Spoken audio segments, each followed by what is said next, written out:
Just a nurse, Dr. Mercer had said, his voice like a scalpel scraping bone. Nothing more. He had no idea who was standing 3 feet from him in the ICU corridor at 6:56 a.m. on a Tuesday morning. She had no idea her entire cover was about to become the most fragile thing she'd ever protected. Brooke Sullivan moved through Seattle General's 4th floor with the kind of invisible precision that made people forget she was there the moment she left the room. That was the point. That had always been the point.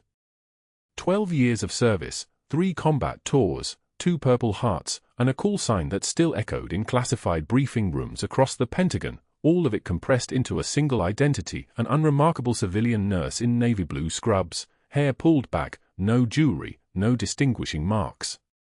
Just competence. Just efficiency. Just someone who showed up, did the work, and disappeared into the background like fluorescent light. The antiseptic smell of the ICU wrapped around her as she checked the monitor outside room for 07. Cardiac rhythm steady. 02 sat at 96. Blood pressure holding at 124/78. Captain Raymond Hayes was still breathing. Still stable.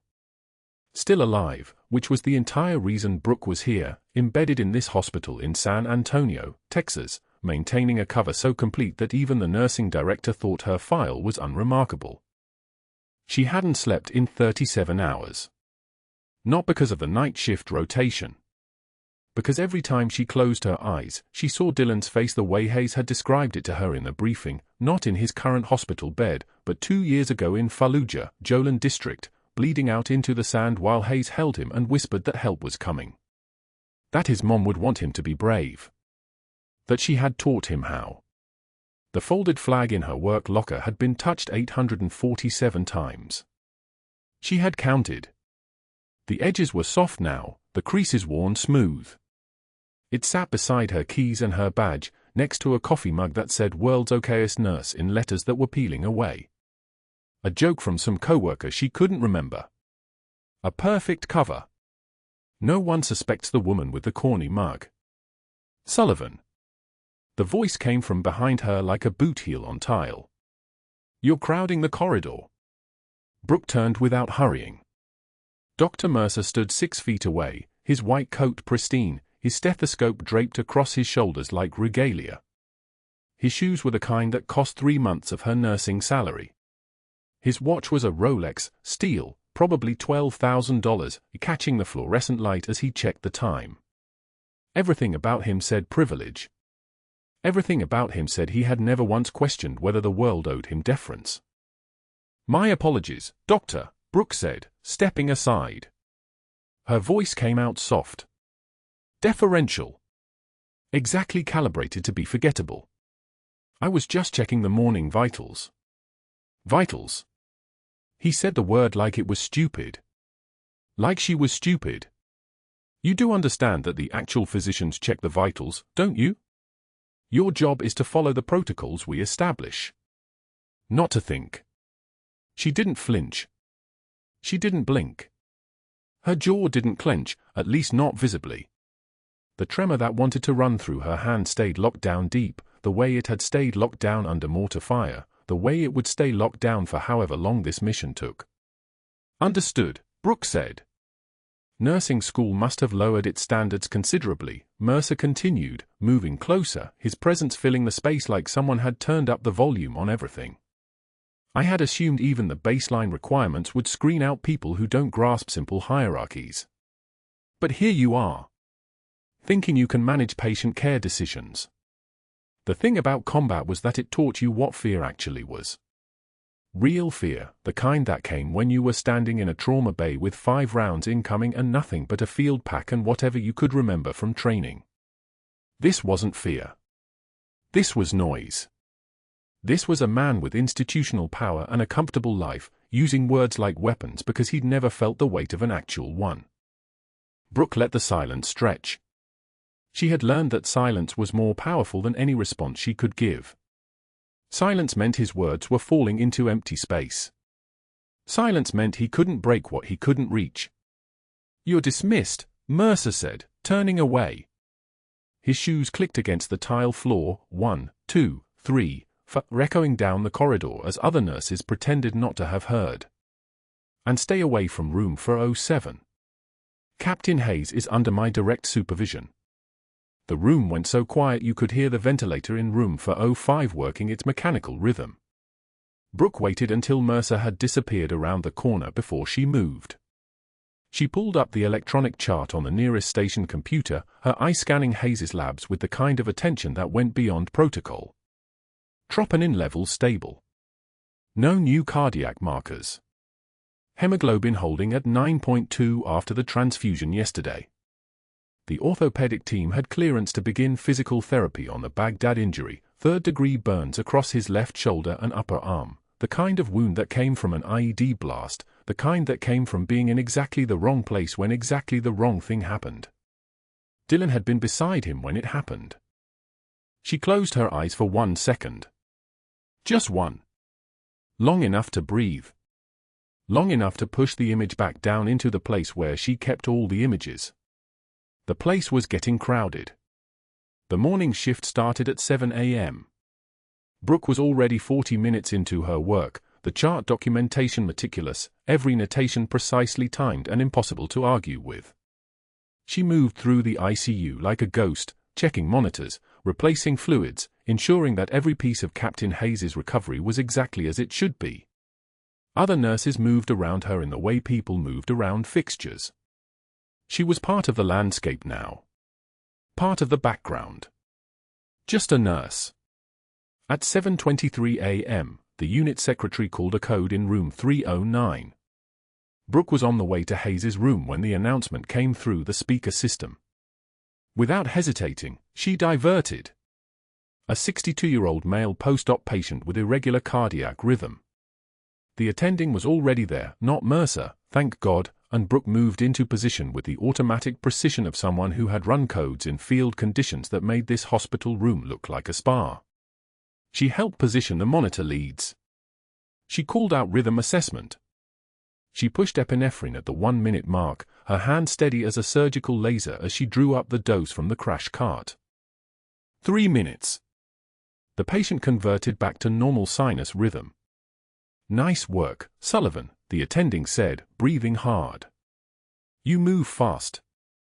12 years, she said quietly, which wasn't answering the question and was exactly the right amount of information to give. You get good at it. She was back outside room 407 at 7:41 a.m. Captain Hayes was awake, his Navy issue reading glasses perched on his nose, a paperback thriller open against his chest. The Baghdad burns made his left arm difficult to position, but the occupational therapist was working with him 3 times a day. His recovery was progressing ahead of schedule. His cognition was sharp. His discharge would probably come in 48 hours. After which the entire reason Brooke was here, classified, embedded, locked into a false identity so complete that she'd had to legally change her name for the file, would be resolved.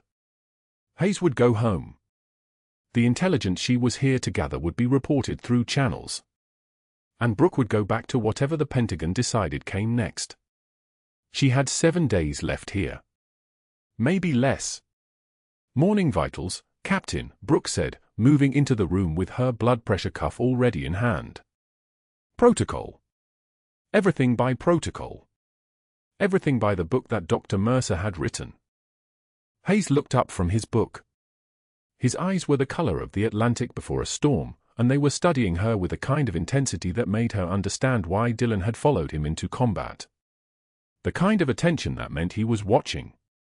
Noticing. Analyzing the smallest details for threats and weaknesses and anything that didn't fit.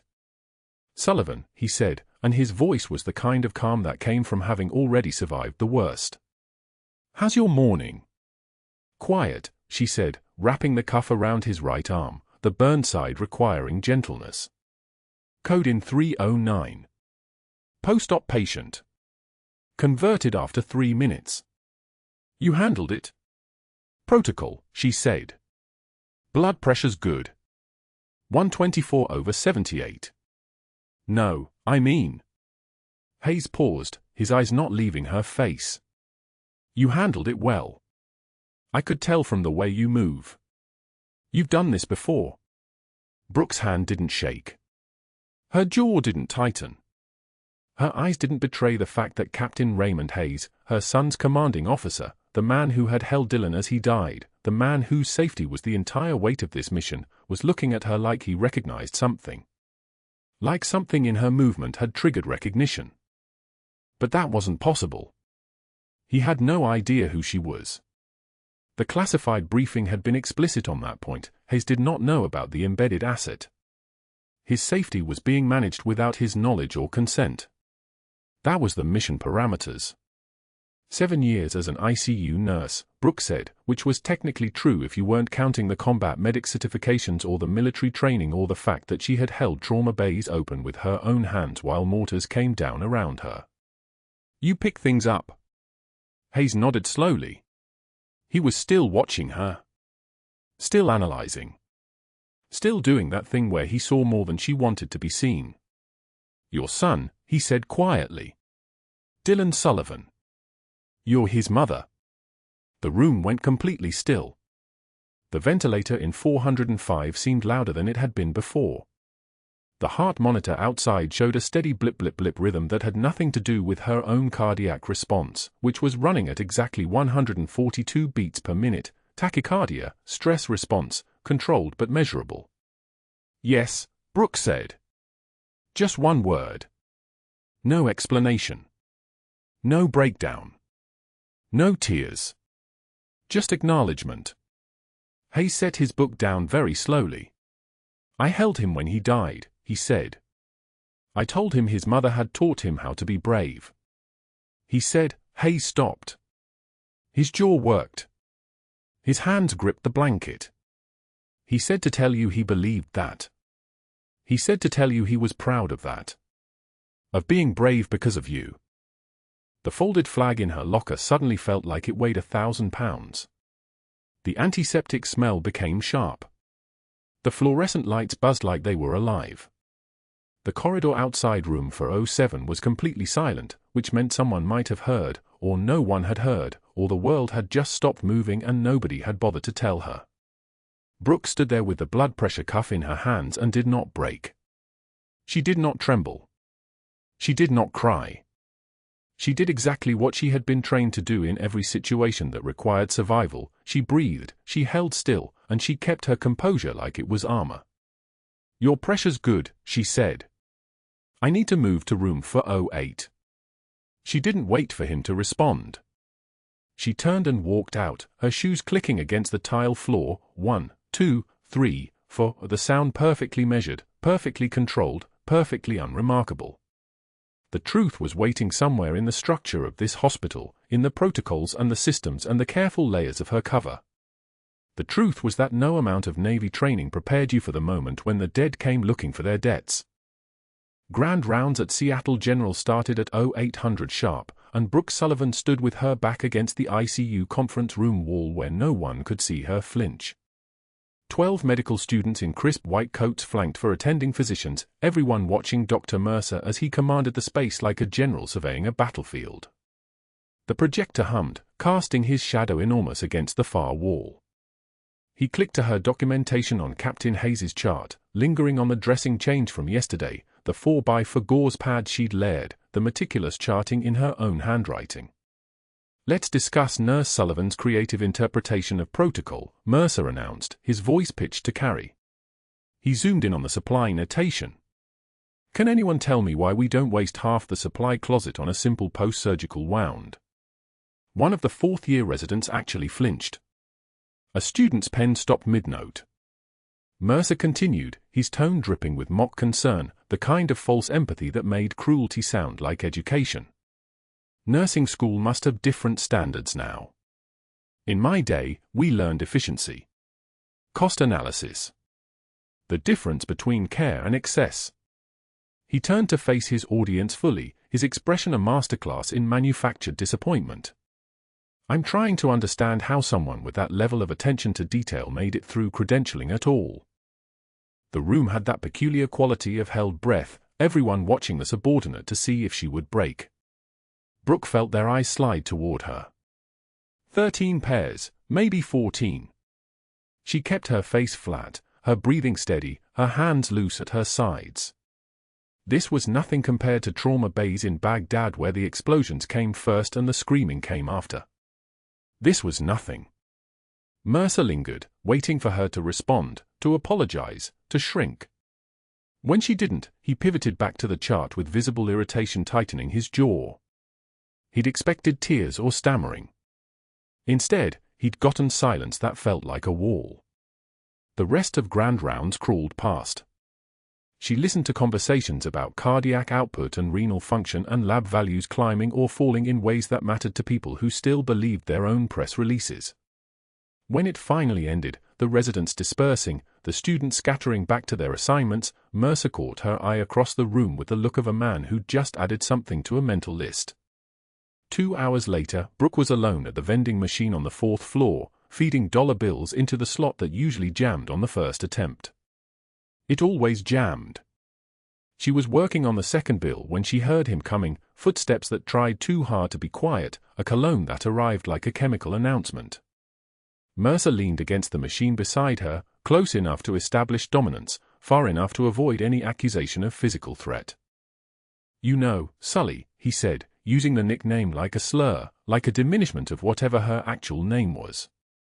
"I'm trying to understand how someone with your limited grasp of protocols made it through credentialing." His smile was the smile of a man who'd never been told no in a position of power. "Did they lower the bar, or did you just slip through?" Brooke pressed the button for the coffee that tasted like hot water with apologies. The machine whirred, dispensing. "I see the dressing changes," Mercer continued, leaning closer.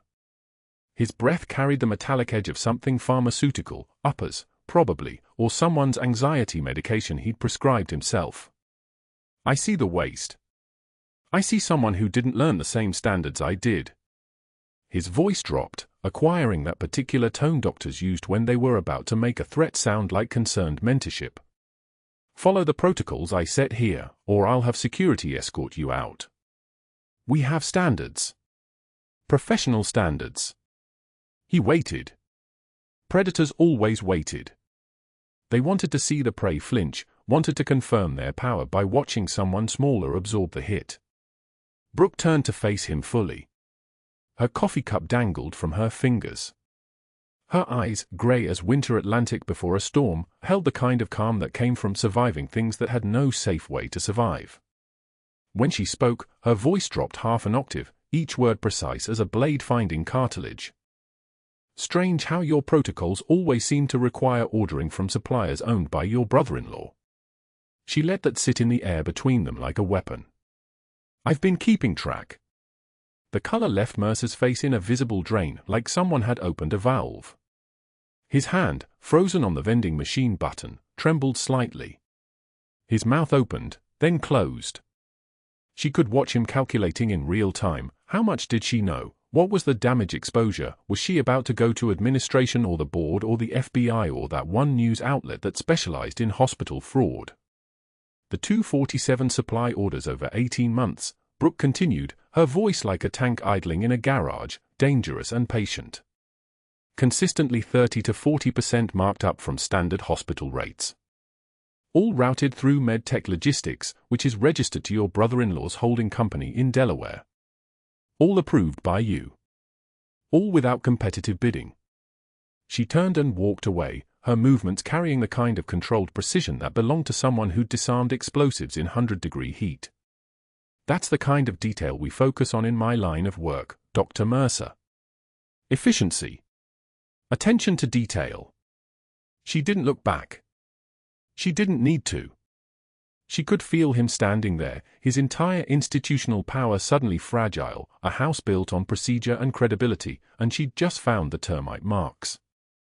The hallway stretched ahead of her, fluorescent lit and impersonal, and somewhere in the distance, a monitor beeped with the steady rhythm of someone still living.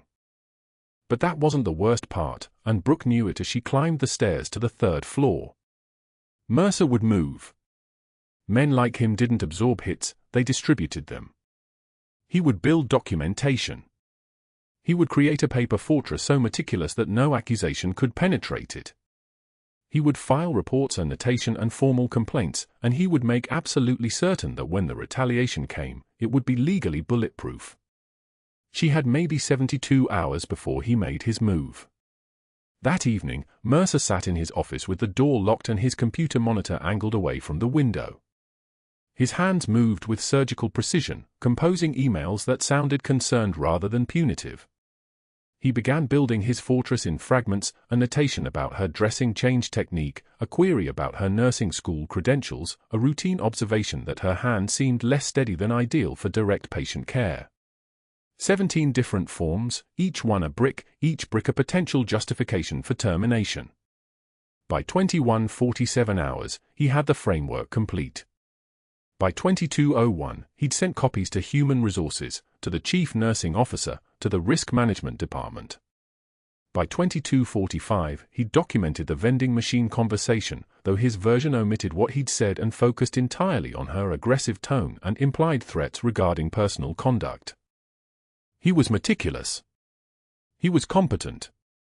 He was terrified. Brooke, meanwhile, moved through her shift with the same measured attention she brought to everything.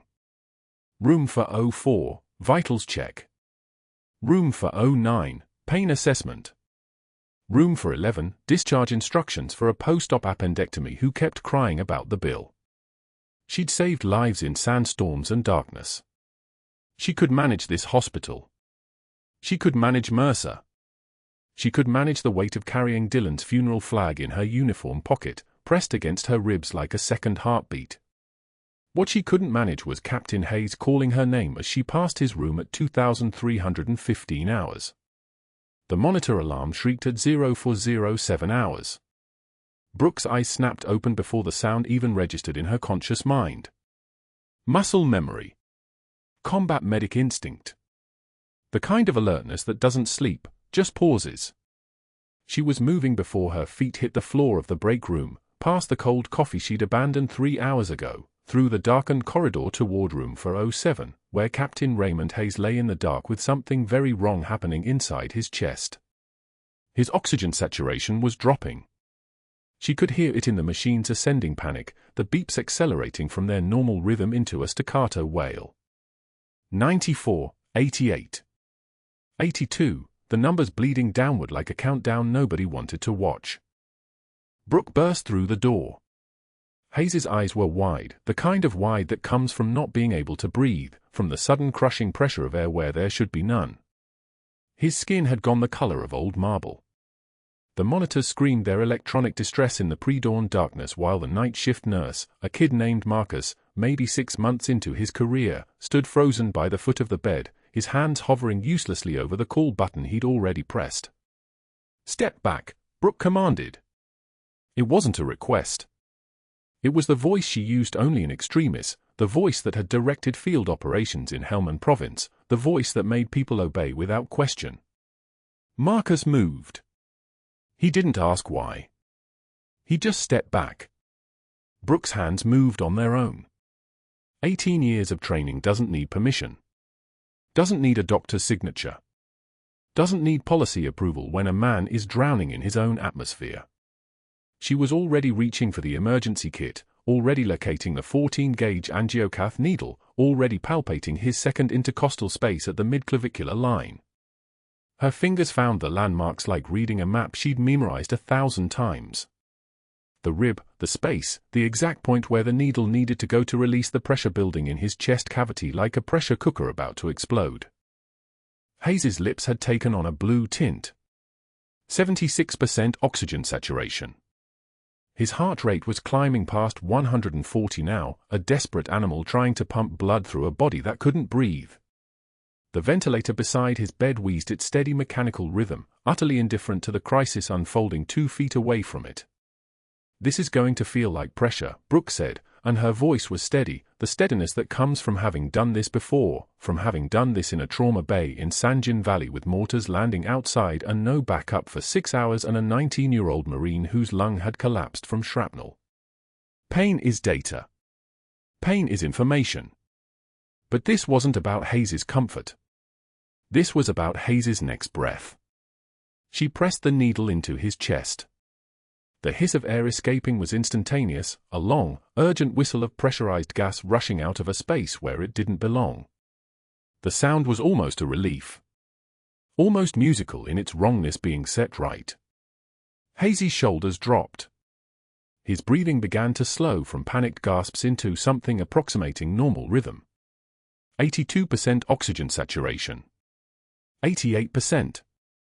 91%. The numbers climbing back up the scale like a life coming back into focus. "Get me the chest tube kit," Brooke said to Marcus, who was still frozen. "Move. Now." He moved. By 15 hours, Captain Hayes had a proper chest tube in place, his oxygen saturation steady at 96%, his color beginning to return from marble to something resembling human. The monitor beeped its steady normal rhythm again. The crisis had lasted 11 minutes. 11 minutes between death and stability. The kind of 11 minutes that only happen when someone knows exactly what they're doing. Brooke stepped back. Stripped off her gloves. Let them snap like gunshots in the sudden silence. Marcus was still staring at her with an expression that said he'd just watched someone perform a miracle with nothing but a needle and ice water composure. She didn't meet his eyes. She documented the intervention with clinical precision on Hayes's chart, time of intervention, vital signs before and after, the exact location and equipment used. Each line was a single sentence. Each word was a fact. Each fact was a brick in a wall she was already building to protect herself from what was coming. Because Brooke had done something that night that no civilian nurse was supposed to do. She had performed an invasive medical procedure without physician authorization. She had acted outside her scope of practice. She had saved a man's life in a way that violated at least 4 hospital policies and probably 2 state nursing board regulations. She had done it anyway because the alternative was watching Captain Raymond Hayes, the man who had held her son Dylan as he bled out in Baghdad, the man who had whispered into Dylan's ear that his mom would be proud, that his mom would know he was brave, die in a hospital bed from something that took 90 seconds to fix. The documentation could wait. The consequences could wait. Right now, she needed to sit in the corner of his room and make sure his oxygen saturation stayed stable and that his color stayed human and that the chest tube continued to do its job. But that wasn't the worst part. The worst part came 3 hours later. Dr. Mercer arrived at 0600 hours. The morning shift hadn't even properly begun. The hospital was still in that strange suspended state between night and day, between night shift's dissolution and day shift's arrival. Mercer wasn't supposed to be there for another 3 hours. His schedule didn't start until 0900. Someone had called him. Someone had told him that his new favorite incompetent nurse had performed a procedure without authorization, and Mercer had left whatever he was doing, probably composing a response to Brooke's subtle threat about his brother-in-law's supply contracts, probably already drafting documentation in his mind, and driven to Seattle General in the pre-dawn darkness to assess his opportunity. Brooke watched him from the shadows of the hallway as he reviewed Hayes's chart. Watched his jaw tighten as he read her documentation. Watched him pull his tablet from the messenger bag he carried and begin photographing each page of her notes. His fingers moved with surgeon's precision, capturing angles that would be useful later. His expression didn't change, but his eyes had taken on a quality like dark ice, cold and reflective and patient in the way that predators are patient. He made his first call at 0612 hours, before the credentialing office had officially opened. "I need to see Nurse Sullivan's scope of practice authorization," he told whoever answered. "Immediately. There's been a procedural violation. A serious one." His voice was the voice of someone solving a problem, calm and reasonable and utterly certain of his position. "And I'll need all documentation related to her initial credentialing and any previous incident reports. Pull whatever you have." Brooke knew exactly what was happening. She had watched chess players like Mercer move before, tactical, methodical, building a fortress of documentation so carefully constructed that you couldn't argue with it. You could only stand outside it and watch it being built and understand that you were about to lose everything because you had saved a life instead of following protocol. By 0630 hours, Mercer had filed the first complaint. Incident report. Scope of practice violation. Unauthorized invasive procedure in a non-trauma bay. His documentation invoked the 2019 hospital regulation about nurse-performed needle decompressions, a regulation so obscure that most staff didn't know it existed, requiring physician presence except in designated trauma bays. Room 407 was not a designated trauma bay. The policy was specific. The violation was clear. He filed 17 forms over the next 6 hours. Each one referenced the others. Each one built on the previous one like bricks mortared with perfect bureaucratic logic. Patient safety violation. Medication variance documentation despite no medications involved. Unauthorized procedure form. Credentialing violation. Risk management incident report. Each form contained the phrase patient endangerment in at least 3 places. By 1,000 hours, the nursing supervisor had called Brooke into her office. By 1,200 hours, human resources had arrived with termination papers already prepared. The language was surgical, effective immediately. Your employment with Seattle General is terminated for violation of scope of practice protocols, unauthorized invasive procedure, and patient endangerment. The folded flag in her bag, Dylan's flag, the one that had been draped across his casket in Arlington, the one she'd retrieved and kept and carried like a second heartbeat, suddenly weighed 1,000 pounds. She didn't argue. She didn't explain. She sat in the plastic chair across from HR and accepted the termination letter with the same composure she'd shown when performing the needle decompression. Her hands were steady. Her face was blank. The Navy captain inside her understood exactly what was happening. She'd been sacrificed. Not because she'd done something wrong, but because she'd done something right in a way that threatened a man who had everything to lose. 90 minutes. That's how long Dr. Mercer waited before he moved. He didn't yell. He didn't confront her in the hallway or demand explanations. Instead, he walked to medical records with a yellow legal pad and began the slow, methodical work of bureaucratic annihilation. The fluorescent lights hummed above him like insects, and his pen scratched across paper with the precision of a surgeon marking an incision line. He knew something had shifted, the way Brooke had looked at him by that vending machine, the absolute certainty in her voice when she mentioned his brother-in-law's supply contracts. She had documentation. She had leverage. Which meant she had to be removed before she could use it. The first form took 15 minutes. Incident report for 47B, unauthorized invasive procedure. Mercer listed every violation with academic precision: needle decompression performed without physician presence, without documented standing orders, without pre-authorization from the attending physician of record. He cited Hospital Protocol Section 12.3.4, the scope of practice limitations for RN-level staff, the regulatory framework that explicitly required physician supervision for any procedure classified as invasive. Each sentence built like a brick in a wall. By 1430 hours, he'd filed 6 forms. By 1500, 17. The documentation wasn't just thorough, it was a fortress. Mercer had learned long ago that the written record was a weapon more effective than any confrontation. Words on paper didn't argue back. Words on paper didn't have dignity or composure. Words on paper accumulated weight until they became institutional truth. He'd included witness statements from nurses who'd been frozen at the patient's bedside, their silence reframed as evidence of protocol violation.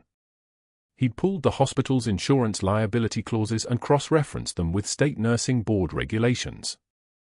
He'd built an architecture of legality so dense and interlocking that challenging any single brick meant the entire structure had to be called into question, and who would do that? Who would stand up and say, yes, I know she saved a patient's life, but the paperwork says she shouldn't have? By 1520 hours, Mercer had completed the final form. Patient Safety Review Request.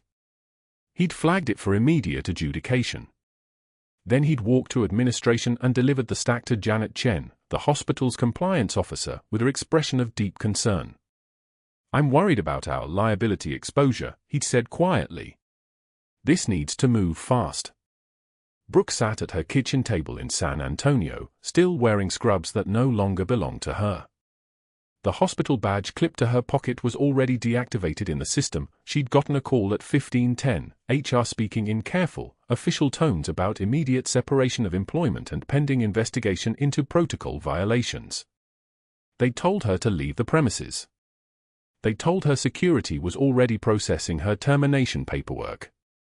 The 17 forms sat in a digital file somewhere, each one a certification that she was dangerous, incompetent, reckless. Mercer had written them all knowing the truth. She wasn't reckless. She was the opposite of reckless. She'd performed an emergency procedure with the kind of clinical precision that came from 6 years of combat trauma medicine, from holding people together in the dark while mortars walked across the compound. She'd saved Captain Hayes's life because that's what her training demanded, because her hands had memory older than hospital policy, because some instinct superseded paperwork. And none of it mattered. The rain outside hammered against the kitchen window like static, like the white noise of a world that didn't care about intention or outcome, only procedure, only documentation, only the paper trail that proved you'd followed the rules even as you buried someone alive under them. Brooke stared at the termination letter in her hands. The word swam slightly. Unauthorized procedure. Scope of practice violation. Patient endangerment. Immediate termination. She couldn't fight it. If she fought it, if she went to HR and said, "I'm a Navy captain with 18 years of combat medicine training and I saved that man's life," everything changed. Her cover collapsed. Hayes became vulnerable. The 3-month operation, the classified protection detail, the entire reason she'd been embedded at Seattle General, all of it evaporated. Mercer would get exactly what he'd engineered, her removal from the hospital. The only difference would be the method. Instead of being fired for protocol violations, she'd be removed for compromising a classified military operation. Either way, she was gone. The folded flag sat on the kitchen table beside the termination papers. The fabric was faded now, the creases worn from too many touches, from her hand reaching into her work bag at quiet moments and holding the weight of it. A 5x8 piece of cloth that had draped a coffin, that had been pressed into her hands by a 2-star general with eyes full of apology. For Dylan. For the son she'd lost in Baghdad when a sniper round found him while he was checking a patrol checkpoint that should have been safe. The house was quiet. Too quiet. Brooke realized it was 15:20, which meant Mia had gotten out of school early, half day for teacher training, something she'd forgotten entirely. The front door opened with the chaos of a child's arrival, backpack hitting the floor, shoes kicked off, the sound of a small voice calling out before it registered that something was wrong. "Mommy." Mia stood in the kitchen doorway, 9 years old and trying to process the image of her mother sitting at the table in hospital scrubs, her face wet. "Why are you home early? Why are you—" The girl's voice trailed off. She'd seen her mother upset before, but not like this. Not with the kind of stillness that comes from crying too hard to move. Brooke's hand was steady when she reached for her daughter. 9 years old. She'd been 4 when they buried her father. Brooke had kept every detail of Dylan's death locked away in a compartment labeled later, but Mia had asked questions in that way children did, direct, unanswerable, impossible to evade. Did Daddy hurt? Is he cold in the ground? Why did he have to die? "Come here," Brooke said quietly, and Mia crossed the space and climbed into her lap the way she had when she was smaller, her backpack still on one shoulder, her small frame pressing against her mother's chest. "Why are you crying?" Mia whispered. "Did someone die like Daddy?" The accuracy of a child's instinct was a kind of cruelty. Brooke held her daughter and said nothing, because there was nothing to say that a 9-year-old would understand. That she'd lost her job for saving a man's life. That the hospital had buried her under 17 forms of institutional documentation. That she couldn't explain any of it because the reason she'd been there in the first place had to remain classified. That Hayes, the man she'd protected with her career, was asking right now where she'd gone, and the answer she couldn't give him mattered more than her own life falling apart. Mia's hand clutched the fabric of her mother's scrubs. After a moment, she reached for the folded flag on the table, the one that had lived in Brooke's work bag for 3 months. She didn't know what it was, but she recognized the weight of it, the way her mother sometimes held it like an anchor. At Seattle General, Captain Raymond Hayes regained consciousness in stages. His lungs expanded without pain. The ventilator was gone. His hand found the pulse oximeter on his finger, oxygen saturation 97%, climbing steady. He lay still for a moment, processing the mechanics of being alive, of breathing on his own, of that moment in the pre-dawn darkness when something shifted in his chest and the universe stopped rotating. Someone had decompressed his pneumothorax. Someone had known exactly where to place the needle, exactly how much force to use, had moved with the kind of certainty that came from having done it before, many times, under conditions infinitely worse than a hospital. Hayes knew trauma medicine. He'd lived in it for 8 years. And he knew the difference between someone following procedure and someone saving his life. When the afternoon nurse came in to check his vitals, Hayes asked about her. Not the nurse, he asked about her specifically, the one with the careful hands and the way she'd moved like someone who'd already survived the worst the world could offer. "She doesn't work here anymore," the nurse said carefully. "She was terminated this morning." Hayes's jaw tightened. Terminated. The word sat wrong in his mouth. He'd seen people terminated in Baghdad, had watched them die on the concrete while someone took a photograph. The comparison was obscene and accurate. He reached for the phone beside his bed, his hand still weak but his mind absolutely clear. He dialed the number from memory, Naval Medical Command, Bethesda, and waited for the connection. When the voice answered, Hayes spoke quietly, each word a separate weight. "Nightingale 7 is compromised." 7 days after the termination that should have ended everything, a routine hospital background audit flagged something impossible. A classified security clearance marker attached to a nobody nurse in San Antonio. The system automatically escalated. Within hours, Pentagon liaisons were pulling files, asking questions, following a paper trail that led directly back to Seattle General and one patient named Raymond Hayes. Captain Hayes. The man Brooke had saved with 18 seconds and a needle. The man whose commanding officer she was supposed to protect. By Tuesday morning, the audit had triggered a chain reaction that reached the highest levels of Naval Medical Command. By Wednesday, the impossible was walking through the hospital boardroom doors. Captain Hayes entered wearing his service khakis, his recovered frame moving with the precision of a man who'd learned to value every functioning muscle. Behind him came 2 Pentagon liaisons in dark suits, their faces carrying the particular exhaustion of people who'd spent the last 72 hours untangling classified operations.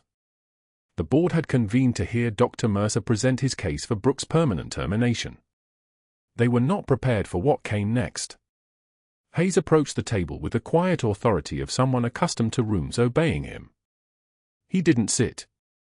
He stood at the head of the conference table like a man delivering a combat briefing, and when he spoke, his voice carried the weight of 1,000 hours in field hospitals and forward operating bases. Nurse Sullivan's call sign in Baghdad was Valkyrie. The room went dead silent. Mercer's face shifted from confident to confused in 2 seconds. Hayes continued without inflection. 3rd Battalion, 5th Marines. She held a trauma bay alone for 6 hours under sustained mortar fire. Alone. While rounds punched through the tent walls and shrapnel painted the floor. Hayes gestured to the Marine officer beside him. The officer stepped forward and opened a leather folder containing a citation printed on official letterhead. His voice resonated across the room with the cadence of formal military recognition. Captain Brooke Sullivan, Navy Medical Corps. Bronze Star for Valor. Silver Star for Leadership Under Fire. 2 Purple Hearts. Navy Commendation Medal with Combat Valor. For holding her position when her team evacuated. For treating 16 casualties with 1 medical kit and hands that didn't shake. The officer paused between each medal like a prosecutor building a case. Bronze Star. The room absorbed it. Silver Star. Mercer's jaw tightened. 2 Purple Hearts. A board member leaned forward, suddenly interested in the woman who'd been sitting in their hospital for 9 months. And a Navy Cross. The silence that followed was the kind that happens when the hierarchy in a room reorganizes itself without anyone moving. Mercer's mouth opened. Closed. Opened again. This is fraud. Impersonation. She misrepresented her credentials to this institution. His voice had lost its dominance. It sounded thin now, desperate. Hayes turned to him with the expression of a man looking at something he'd already decided about. She didn't misrepresent anything. She followed orders. Nightingale 7 was embedded here specifically to provide protective medical oversight to a classified patient. You didn't know because you didn't have clearance. Hayes paused. You still don't. That was when the Pentagon liaison stepped forward. They moved like men who'd done this before, who understood the particular weight of revealing what was hidden. One of them placed a classified folder on the board table. Not opened. Just placed there like evidence. Captain Sullivan's operational code name is Nightingale 7, the liaison said, his voice carrying the particular flatness of government procedure. She has been attached to 18 successful medical intelligence operations across 3 theaters. Her presence at Seattle General was sanctioned at the command level. Her needle decompression procedure on Captain Hayes was medically appropriate, tactically sound, and saved a life that was vital to ongoing operations. The liaison's eyes moved to Mercer. Your documentation of that procedure was not professional review. It was retaliation against a classified asset you did not understand you were standing next to. The second liaison distributed a single-page summary. Mercer's entire infrastructure of 17 forms, suddenly exposed as the act of a man attacking someone far above his pay grade. The room read in silence. One board member, the chief of surgery, looked up from the page and stared at Mercer with an expression that suggested he was re-evaluating everything he'd thought about his colleague. But the final blow came from a direction Mercer never saw arriving. The second liaison produced a cell phone video on a tablet. This was filmed by a medical student 3 months ago. It's been circulating through medical social media communities for the past week. The vending machine. The angle from around the corner. Mercer's voice, perfectly captured. Did they lower the bar, or did you just slip through? His threat about security escorts. His tone dripping with contempt for someone he'd assumed was helpless. Then Brooke's voice. Calm. Surgical. Strange how your protocols always seem to require ordering from suppliers owned by your brother-in-law. The video ended. The room didn't move. Mercer's face had gone the color of hospital walls. This video reached Dr. Raymond Chen at Johns Hopkins 4 days ago, the liaison continued. Dr. Chen was your mentor at Johns Hopkins Medical School. He received it along with a request to verify your academic standing. He responded with a formal complaint to the Texas Medical Board describing your ethical trajectory as troubling and your recent behavior as inconsistent with the values he taught you. Mercer's voice was barely audible. He called. 6 minutes. He asked us to tell you that medicine is about service. He said you've become exactly what he warned you against. The liaison closed the tablet. The Texas Medical Board has accelerated its review of your case based on Dr. Chen's complaint, the documented kickback scheme involving your brother-in-law Marcus Mercer, and testimonies from 17 nurses you've bullied or threatened over the past 4 years. Your hospital privileges are being suspended pending investigation. Your medical license is entering probationary review. Mercer stood. His hands were shaking. Actually shaking. The trembling that Brooke had never allowed herself in public was now consuming a man who'd spent 9 months trying to break someone who'd already survived Baghdad. 6 weeks later, Dr. James Mercer was loading boxes into a white delivery van in the parking lot of a commercial warehouse in North San Antonio. The van said Marcus Medical Supply on both sides in blue lettering. His clothes had changed. No white coat. No stethoscope. Just a company polo shirt that made him look like a man who'd spent his entire career trajectory climbing, only to discover the ladder was leaning against the wrong building. His phone buzzed. His brother-in-law's name on the screen. You need to make the West Side Hospital delivery by 3. Mercer didn't answer. He just loaded the last box and drove. The fraud investigation had dismantled the kickback scheme, forced Marcus to surrender the overpayments, and left both men with consequences that would follow them through the medical supply industry like ghosts. The brightest student Dr. Chen had ever taught was now delivering equipment to the same hospital where he'd been stripped of his privileges. He had to watch nurses he'd bullied walk past his van without acknowledging him. Some of them laughed. But that wasn't where the story ended. That was just where the punishment finally caught up with the person who'd earned it. Brooke stood in Captain Hayes's hospital room 8 weeks after the needle decompression, watching him prepare for discharge. He moved with the fluidity of a man whose body had remembered how to function without pain. His service khakis hung crisp and pressed. His hair was back to regulation length. In his hands was a presentation case made of mahogany wood with brass hinges. The kind of case that held important things. "I've carried something for 2 years," Hayes said quietly. "Something your son asked me to hold until I could deliver it in person." He opened the case. Inside was a folded flag. Not the funeral flag from the ceremony. This flag was smaller, personal, bearing the creases of having been kept in a soldier's quarters in a combat zone. Beneath it lay a combat medic's badge and a single envelope with handwriting Brooke recognized immediately. Her son's handwriting. Dylan's careful block letters. "He kept this in his bunk," Hayes continued. "After the first time your training saved his life, he folded this flag and kept it next to a letter. He told me if something happened, I needed to find you and tell you something." Hayes's voice shifted into the particular timbre that comes when a man is delivering the last words of someone he couldn't save. He said, "Tell my mom she taught me how to be brave." The words hit Brooke the way a round hits armor.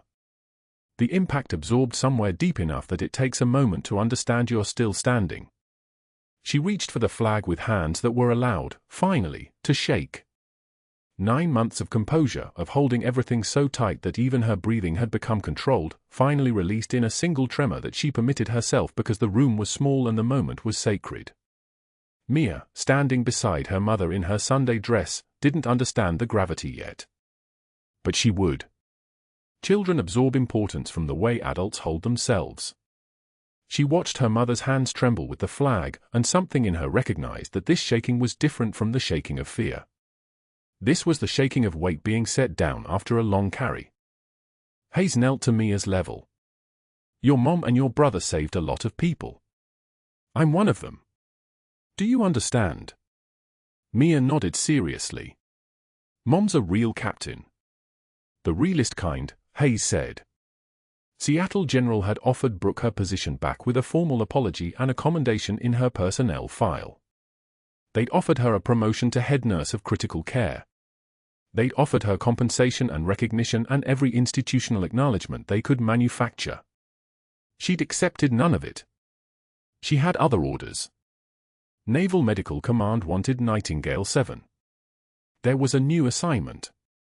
A classified detail. A patient somewhere who needed the particular kind of protection that only someone who'd learned her values in places like Baghdad could provide. As Brooke and Mia walked toward the hospital exit, they passed the vending machine where Dr. Mercer had cornered her months ago. The machine hummed its mechanical rhythm. Hayes intercepted them there, holding 2 coffees he'd purchased. He handed one to Brooke. "The ones who have seen the worst often give the most," he said simply. Through the windows, the San Antonio heat shimmered across the parking lot. In the distance, a white van with Marcus Medical Supply lettering pulled out of a loading dock. Nobody watched it leave. Nobody needed to. Some people spend their lives building monuments to themselves. Others spend their lives building the courage of the people around them. The difference, in the end, is everything. Brooke held her son's flag and her daughter's hand, and for the first time in 9 months, she allowed herself to look forward instead of backward. Subscribe to this channel for more stories of hidden strength and courage emerging from the most unexpected places. Like this video if you felt the weight of sacrifice in Brooke's journey. Comment below, if you had been in Brooke's position, would you have stayed silent about the kickback scheme, or revealed it knowing it might compromise your mission?